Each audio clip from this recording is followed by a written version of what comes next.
Hey guys, what is up, কেমন আছেন সকলে? আশা করি ভালো। আজকে আমরা দেখব বিপিএল এ বেস্ট বোলিং ফিগার। এর আগের সেরা বোলিং ছিল আমিরের, 17 রানে 6 উইকেট নিয়েছিল।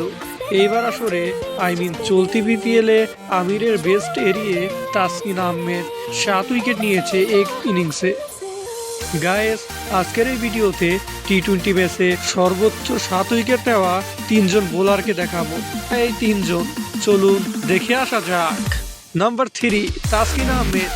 রাজশাহী ও ঢাকা ম্যাচে 19 রানের বিনিময়ে 7 উইকেট নেয় এই বাংলাদেশি রত্ন।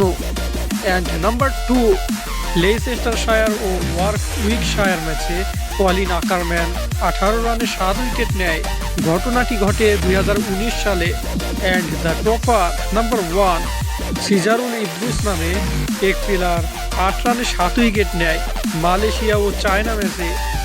ঘটনাটি ঘটে 2023 সালে। আমার সাবস্ক্রাইবাররা, তোমরা এই ধরনের ভিডিও পেতে চ্যানেল সাবস্ক্রাইব করো, এবং তুমি যদি নতুন ভিউয়ার্স হয়ে থাকো আমার চ্যানেলে, ভিডিওতে লাইক দাও। আল্লাহ হাফেজ।